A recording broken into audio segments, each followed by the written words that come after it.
morning. Well, it's not morning, it's 11 o'clock.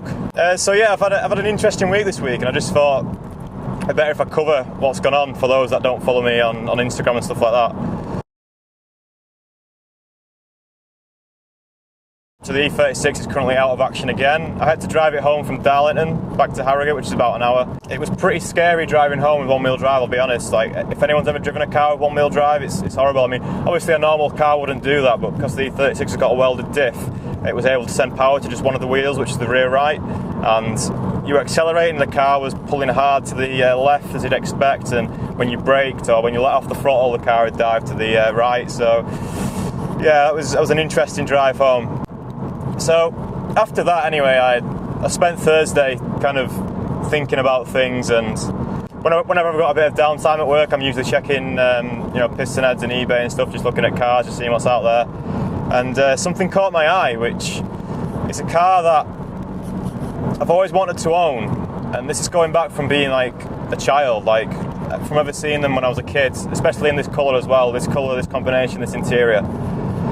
And it was for sale, and it was perfect for me because these cars have shot up in value recently, the past few years, and I could just about afford it, and it was the right colour, it was the right kind of mileage, it was the right kind of car for me to buy, which it wasn't too nice for me to be worried about modifying or making my own.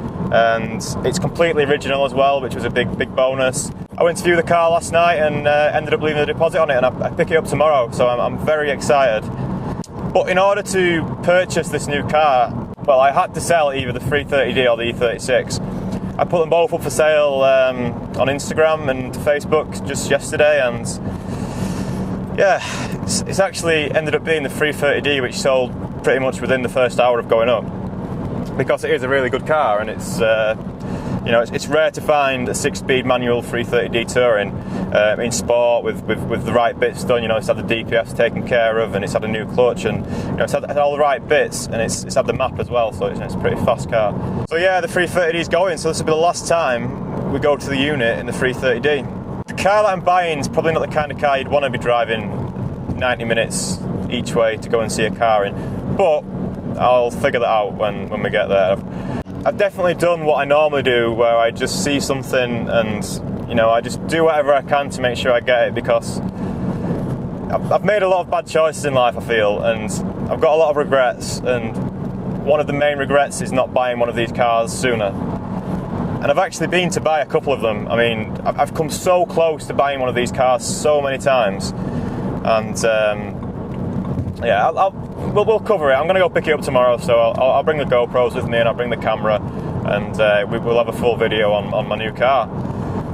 I don't know what I'm going to call the video though, because I swear I've made like 4 or 5 videos already with my new car or something like that, because I seem to always. But this one, like, I know I say this a lot, but this one, it's a car that I've wanted for so long that I really can't imagine, if it works out like I'm hoping it is, I really can't imagine getting rid of it anytime soon, and hopefully it'll be stable. I mean, I don't really need a diesel car other than for going to see the Integra and working on that, and hopefully, if I sort my living arrangements out, I'll hopefully be getting a place with a decent garage and that, so I can actually bring the Integra home, which will be excellent. So then I wouldn't even need a diesel, and I cycle to work now as well, so I don't need the car to drive every day. I've kind of thought that I need to do it. Anyway, we'll get onto the car tomorrow. I'm talking too much about it. What we're doing today is we're going to go and work on the Integra. So I've got quite a few bits over the past week or so to get on the Integra. So when we were at Rockingham, we did kind of conquer the understeer, but it was a bit of a brutish way of doing it, really, by just fitting massive front tyres. I still want to run the 255s at Cadwell, but I still also want to run the 225 square that we ran at the ring, because that was a quite nice setup other than understeer. So what I've bought to try and dial out that understeer is I've got a 24mm rear anti-roll bar. Now the stock one on the Integra, I think it's either 22 or 23mm, so it's not a massive difference, but this roll bar is adjustable as well. You can have different stiffness settings on it, and it's Josh and Henrik have got the same roll bar and they rate it highly, so we're going to stick it on and see what it does. I've also got some new brake pads, which I'll show you, because these brake pads were actually sent to me by Area Motorsport, and I was going to get carbon on the rain pads, but apparently these are up there with them, and they're about 2/3 of the price of Carbon Lorraine. So we'll give them a go. Obviously the EBCs were pretty disappointing, which I'm a bit annoyed about because I've had EBC blues before and they've been fine, but I think my car, as it's evolved, it's got faster and faster and just the EBCs couldn't keep up. But the EBCs were fine when I was B-Series. I don't know, they just didn't perform at all at the Nürburgring. I wasn't happy with them at all. The pedal feel was shite. They didn't last at all, like they're nearly dead already after what, about 25 ring laps and 2 sessions on a track day. So yeah, I'm really excited to try these PBS pads. So thanks to Rob for sending me those across. And yeah, we'll be testing them out at Cadwell, along with the rear anti roll bar. I've also got some new steering arms, the tie rods. So these are Fevy Bilstein items which Mick's Garage sent me, so thanks for that. On the topic of Mick's Garage, now I'm going to cover this at the end of the video as well, but they've actually started a discount code for anyone that watches this channel, and it's 10% off everything on their website. The discount code's DannyDC2. So nice thing to remember. I know with this little deal that I've got with Mick's, I've been getting a lot of stuff, like the drive shaft and the disc brake, so it's been helping me out a lot. But here's something that might help you out as well. 10% off anything. So yeah, go and check it out. So yeah, tech today, new car tomorrow. Let's go. Right guys, so I've made it up to the unit. So I've got a bit of updating to do first about HDR, what's going on here, because there has been a few changes that I've not covered in videos yet. You might see this coupe behind me. You recognise it, it's Pete's. Or is it? Because Josh is driving it now. Why is Josh driving the coupe? Well, there is the mighty blue turd, RIP. So the car's now off the road, engineless as you can see. It's getting stripped for bits and then it's going to the scrapper. Yes. So you might remember me saying previously that Josh is now building the black car for a Nürburgring car. He's kind of sacked off his ideas of doing time attack and stuff like that because Nürburgring is best and everyone loves it. So this car was pretty rotten when we took it. I mean, you've seen in some of the other videos some of the rot at the back, and yeah, it was getting on. And in order to get it right and to get it, all sorted out, it would have been a lot of money. And when Josh has already got the black one, which is absolutely mint, what's the point, right? So Josh is now dailing his dad's coupe. Pete's actually dailing the 3rd gen now. And thanks to everyone that watched the 3rd gen video as well and liked it, because we got over 1,000 likes, which is fucking mint, so thanks for that. This car, RIP, it's done. Josh has just taken the last few bits off it today. There he is. Just see this, look. This one example of why it's not worth fixing. This one example why it's not worth fixing. I'll try, but it might be a bit dark down there. Are we looking? No, not that, the toe arm bit. No, oh yeah, where the sill fucked up. Yeah, the sill fucked up in a bit. See that flap that I cut out? Yeah. To get to the back of the... Yeah, it's pretty rotten, this car. I mean, just attaching the bumper's a pain in the arse. Yeah, look, there you go. There's bits of inner arch. That's like not even attached. No. And there's these nice little pimples, look, which I like popping because water comes out. But yeah, it's pretty fucked. Which is a shame because, RIP, blue turd, it was good while it lasted. It's really built for some temporary fun anyway. Yeah, it was only a laugh, wasn't it, It reminds me of Mighty Car Mods when they had the blue turd. You seen that? I think it's an old Daihatsu or something. And yeah, I've kind of not washed this since Rockingham either, but we'll get there sooner or later. I was going to wash it today, but I forgot to bring like a bucket and stuff, so here we are. But yeah, today we've got brake pads on the front and then roll bar on the rear. So let's get started.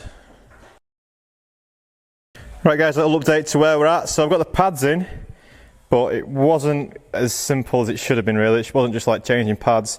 I think it's because I'm running 28mm wide discs and the pads are probably meant for a caliper with a 25mm disc. So the pad itself was too big to go past the pistons, and long story short, I had to fuck about modifying the pads, get them to fit just by flattening the backing plate off a little bit. So yeah, looking forward to trying them, but unfortunately all that fucking about's cost us quite a bit of time. Need to try and get that roll bar done if we can as well today, but it's getting on a bit. I can't believe how long it's taken me to change those pads, but trust me, it was a right fuck about. And I was going to do some filming, but I thought, you've seen me change pads all the time, right? But it ended up being a right pain in the arse, but it's done now.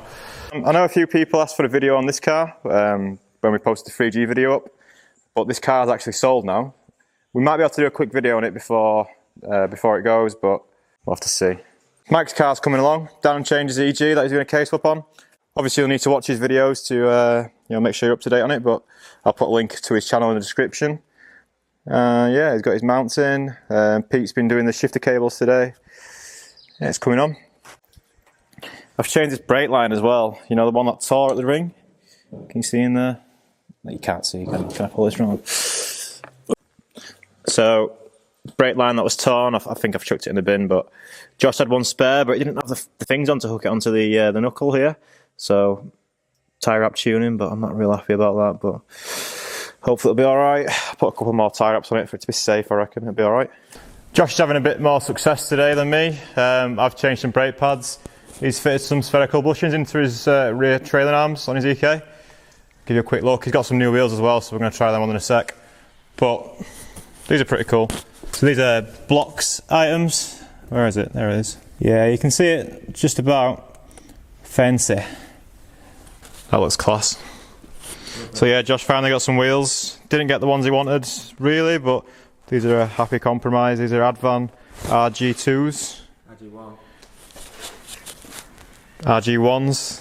These are actually the same wheels that I wanted to buy about 3 or 4 years ago from P Wizzle of Honda Diaries fame, but he sold them to some other cunt, but never mind, that's another story. But yeah, sick, look proper good. It's starting to look almost like a car, like from this area, not so much this area.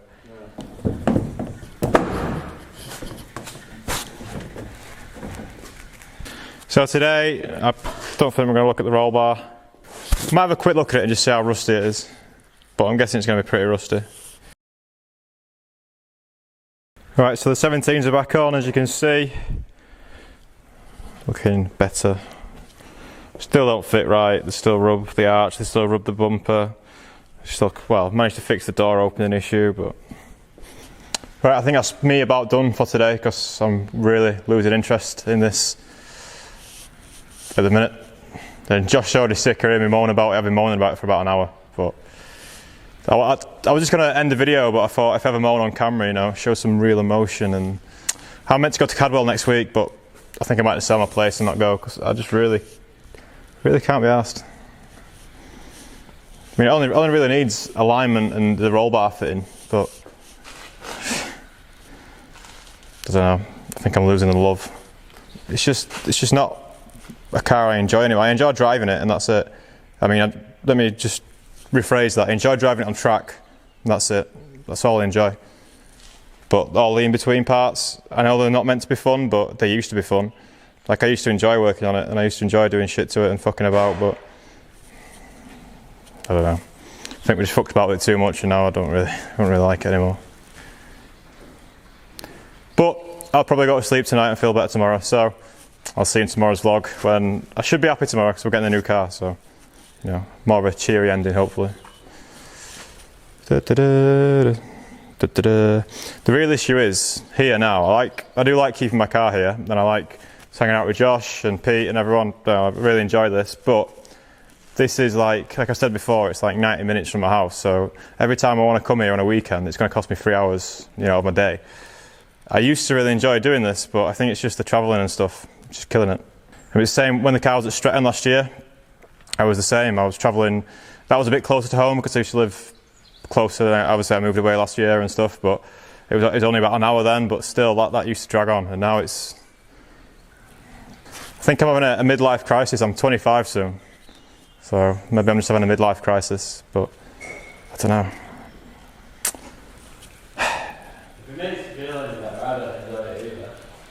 Yeah, but when I look at your car, I think it's fucking. You know, you've thought about everything properly, and you're doing everything properly, and everything just seems like it's going to work well. And then I just think, like, because I've had my car like 5 years now, and as much as I love it, it's just, I don't know. The main issues are, like, I went crazy trying to make it light as fuck. And we did make it light as fuck, 'cause, you know, obviously it only weighs 920 kilos, which for a car that originally weighed 1120, 200 kilo saving of a stock, you know, it's not bad. But When we did that, obviously removed everything. I cut out the all the metal in the back and the boot lid, so I need like a new boot lid. I got plastic windows. If I want to make it more like a car, you know, it's going to be a massive effort. I mean, I did all the wiring loom as well. The wiring loom's all been thinned out, so we can't just like fucking plug heaters back in. We can't just plug a dashboard back in, you know. We'd have to fucking do all the wiring looms and everything. Which I know is not fucking... Everyone would be thinking, oh, it's not too much, but when your car is 90 minutes from your house and it's a 3-hour trip to come and do anything on it, then it gets a bit of a chore. If anyone has a nice workshop to rent near Harrogate, please let me know, because that would be fucking ideal. I'm struggling, especially when I've got the E36 as well, and the E36 is so much fun. And that's also broken. That is also broken. And also breaks. It does also break, but you see, I'm still on the enjoyment stage of the E36. I still enjoy fixing it and shit, and it's fun. Whereas I think, I don't know.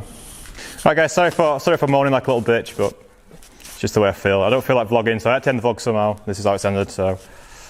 Bye, bye, bye, bye. Bye, bye, bye. Bye. Bye. Can I give us a wave or anything? Let me just zoom in. Cheers, thank you.